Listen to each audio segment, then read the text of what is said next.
Malam Tutul kembali untuk Anda pemirsa bersama saya Dita Ruspendi. Saya tidak sendiri, masih terhubung bersama kami melalui sambungan virtual Pak Griyantika Kurnia, Direktur Penyiaran Kemenkominfo, Pak Yusron Saudi, Pengamat Penyiaran Universitas Muhammadiyah Mataram, dan juga Pak Iris Munandar, Ketua Umum ATSDI. Pemirsa, peralihan sistem televisi dari analog ke digital melahirkan tatanan baru dalam dunia penyiaran. Salah satunya memberikan peluang bagi kreator konten lokal untuk berkarya, sehingga konten TV menjadi semakin beragam. Dengan demikian, tadi juga saya sudah menyebutkan sedikit ya, kita sebagai masyarakat sangat berharap lembaga penyiaran digital menjadi media informasi, pendidikan, dan juga hiburan yang sehat dan mengikuti tren. Nah, kita ke Pak Yusron terlebih dahulu ya, sebagai pengamat penyiaran Pak Yusron. Bagaimana Pak Yusron melihat kiprah ATSDI selama ini? Kita belum berbicara harapan ya Pak Yusron ya, bagaimana sejauh ini Pak Yusron melihat kiprahnya ATSDI? Dita, terima kasih atas kesempatannya. Sebelumnya ya saya sampaikan salam dulu kepada dua sahabat hebat, ada Kang Eris dan ada Pak Geri. Luar biasa bisa satu frame malam ini. Ya, kalau melihat ATSDI ini sebagai sebuah asosiasi, 7 tahun usianya, ya memang bagi sebuah asosiasi mungkin masih belia ya. Tapi kalau melihat gerakan, ini sudah dewasa sekali nih kalau kita ngelihat gerakan. Bahkan jejak digital ini udah saya lihat juga di beberapa media online dan segala macamnya. Bahkan ATSDI ini sudah 2017 sekitar tanggal 13 April itu sudah memberikan rekomendasi terkait dengan harmonisasi RUU penyiaran ke balik DPR. Ini kan menjadi sebuah usaha yang mengharmoniskan. Kalau saya melihatnya ini menjadi tiga komponen penting di sini. Bagaimana industri sebagai bidang kreatifnya di sini, kemudian bagaimana pemerintah dan legislasi kita itu apakah mendukung dengan sejumlah kebijakan yang telah digodok di DPR, dan tentu asosiasi ATSDI ini bergerak semata-mata, saya sangat yakin bahwa hajatannya adalah kebermanfaatan free to air ya untuk masyarakat kita di seluruh Indonesia sehingga merata. Nah, ini yang menjadi menjadi poin pentingnya, bahwa masyarakat ini menerima siaran gratis. Nah, ini yang sangat penting menurut saya, dan ATSDI gerakannya dengan mengisi semua seminar terkait ASO dan banyak hal memang sangat luar biasa. Jadi semangat dan sukses selalu ini buat Kang Eris untuk terus mengawal, karena hajatannya adalah untuk masyarakat kita di Indonesia, Mbak Dita. Kebermanfaatan tentang free to air-nya ya Pak Yusron ya. Lalu kemudian sebagai akademisi Pak Yusron, bagaimana harapan Pak Yusron ya, keinginan dunia kampus dan juga masyarakat terhadap perjuangan ATSDI ini Pak Yusron? Baik Mbak Dita, ini hal menarik, terutama ada magnet baru yang ada di NTB, terutama di Pulau Lombok ini. Ada MotoG Mandalika. Ini merupakan magnet baru sekaligus menjadi tantangan untuk akademisi, terutama kampus-kampus yang ada di NTB untuk mempersiapkan tentu tenaga-tenaga yang berkualitas untuk karena multi layer efek untuk MotoGP Mandalika ini sangat luar biasa. Bahkan Kementerian Kominfo ini menjadi super prioritas di Mandalika untuk 5G dan segala macamnya. Bahkan kemarin itu Pak Presiden, Pak Jokowi juga sudah mengunjungi lagi. Jadi hanya beberapa bulan Pak Jokowi sudah ke sini mengunjungi persiapan. Bagaimana persiapan di bulan Maret nanti. Nah, ini menjadi hal yang sangat menarik bagi kampus. Bagaimana mempersiapkan tenaga lulusan ini yang betul-betul sesuai dengan kompetensi yang ada. Nah, hal yang menarik juga menurut saya ketika proses MotoGP ini, kalau kita berbicara konten kreator, sangat luar biasa. Konten kreator yang meliput perkembangan setiap hari bahkan jam lintasan itu sangat ditunggu-tunggu oleh masyarakat kita Indonesia bahkan dunia gitu. Nah, ini kan menjadi sesuatu yang hebat sekali untuk masyarakat kita di NTB gitu, terutama yang ada di Pulau Lombok ini. Nah, semoga magnet baru ini menjadi harapan besar ini buat kita yang ada di Tenggara Barat maupun yang ada di Indonesia, bagaimana betul-betul mengeksplor Indonesia melalui siaran televisi. Nah, ini sangat luar biasa nih Kang Eris. Liputan internasional semuanya tertuju di sini, apalagi nanti bulan Maret. magnetnya 10 besar lagi dari WSBK. Siap kampus tentu akan mempersiapkan dari segala lini, Mbak Dita. Baik, jadi menyoroti dari sisi multi layer efeknya itu ya Pak Yusron ya, bagaimana betul-betul nantinya TV digital dapat mengeksplor Indonesia begitu ya. Pak Gary, bagaimana? Apa sesungguhnya keinginan dari pemerintah? Kalau saya tadi sebutkan kalau keinginan dari masyarakat untuk TV digital ini benar-benar menyediakan konten yang sesuai dengan keinginan masyarakat begitu ya. Tadi juga Pak Gary sempat menyinggung sedikit mengenai program siaran. Bagaimana Pak Gary harapannya? Iya, jadi dengan adanya migrasi analog ke digital ini sebenarnya bukan hanya sekedar mindahin siaran TV analog ke digital. Jadi kita sebagai negara Indonesia, negara besar, tujuan kita kan besar dan ingin menjadi negara kelima terbesar di dunia. Nah ini harapan ini bisa salah satunya tercapai dengan migrasi analog ke digital nih. Kenapa? Dari sini nanti dari efisiensi frekuensinya itu akan didapat frekuensi untuk percepatan internetnya kecepatan tinggi.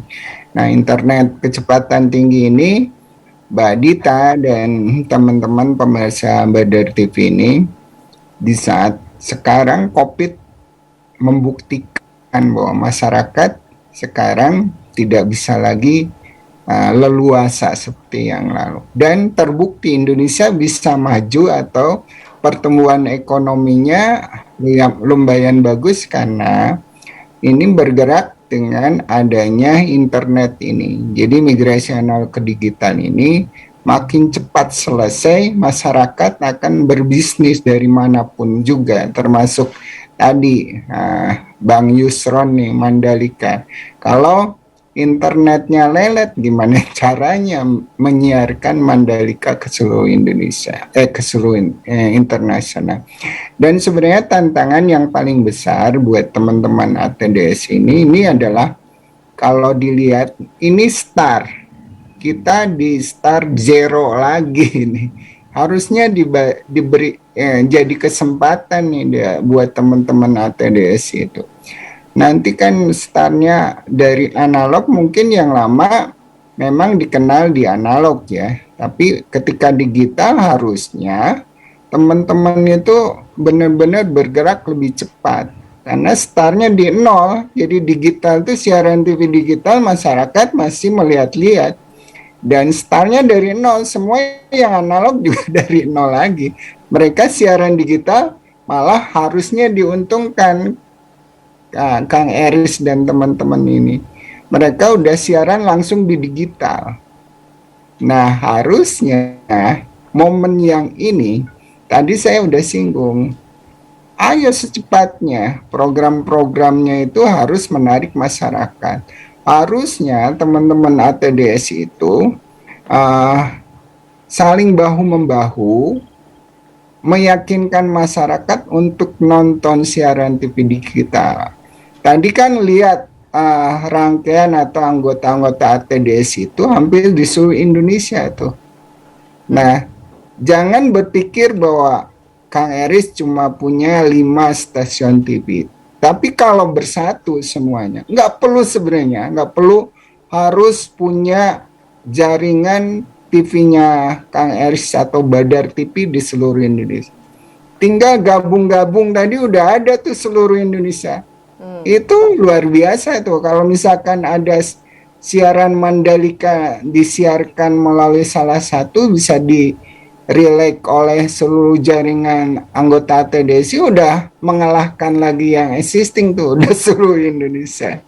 Jadi ini ada start dan harus start dari nol ini harus diberi kesempatan yang baik oleh teman-teman ATDSI. Harusnya secepatnya bergerak masyarakat nonton digital, apalagi tahapan ASO yang pertama kan tinggal 3 bulan sebentar lagi lah. Nah itu sosialisasi di teman-teman itu bergerak. Jadi saya harapkan ini kesempatan ini diambil oleh ATDSI dan teman-teman itu bergerak. Sekarang jangan mikirin rating dulu. Masyarakat nonton anggota-anggota ATDS ini disuruhin dulu. Kalau bisa siarannya juga udah jaringan aja di antara teman-teman sambil nunggu nanti setelah ASO. Siapa tahu kita buka lagi perluasan kemana-mana. Seperti itu Mbak Dita. Bergerak bersama ya Pak Geri ya. Jangan dulu memperhatikan rating begitu ya Pak Geri ya. Bagaimana Pak Iris mendengar saran-saran harapan dari Pak Geri dan juga Pak Yusron tadi? Iya, menarik, saran-sarannya memang sangat menarik, dan itu sesungguhnya yang akan kita lakukan oleh ATSDI ke depannya setelah dalam kurun waktu 5 tahun pertama ini kita berkutat untuk mengawal proses perizinan, Mbak Dita. Jadi setelah proses perizinan, izin penyelenggaraan penyiaran di beberapa wilayah sudah keluar. Ini juga saya ucapkan terima kasih kepada Pak Geri dan Kementerian Komunikasi. Kita sudah mulai beranjak bagaimana meningkatkan kapasitas SDM, kemudian menyekolahkan seluruh insan penyiaran P3SPS, kemudian juga uji kompetensi jurnalis dan lain sebagainya. Dan kemudian di internal ATSD pun juga kita sudah mulai, kalau tadi Pak Geri bilang siaran bersama, kita sudah mulai dalam beberapa momentum itu kita melakukan siaran bersama. Bahkan untuk berita saja kita misalkan Badar TV ini nggak perlu ada jurnalis di Surabaya atau di Bandung, cukup bisa bekerja sama dengan televisi anggota kita yang ada di sana gitu, sehingga jurnalis-jurnalis yang ada di Bandung itu bisa mengirim berita ke Badar TV. Kemudian yang di Bandung itu nggak perlu ada kontributor di Bekasi, cukup orang kontributor Badar TV yang ada di Bekasi mengirim berita ke Bandung gitu kan. Dan itu sudah dilakukan Pak Geri di internal kita gitu kan, dalam rangka efisiensi SDM gitu kan. Dan kedepannya juga kita ingin meningkatkan bagaimana coverage regional ini bisa lebih intens lagi. Jadi bahasanya kita fokus di satu titik gitu kan, dengan kemasan yang bagus gitu kan, sehingga proximity terhadap pemirsanya itu bisa jauh lebih dekat lagi gitu kan. Sepakat daripada misalkan Badar TV punya, contoh lah, Badar TV punya di 10 kota Mas, tapi nggak keurus, mending memperkuat regional dan bekerja sama dengan jaringan anggota ATSDI.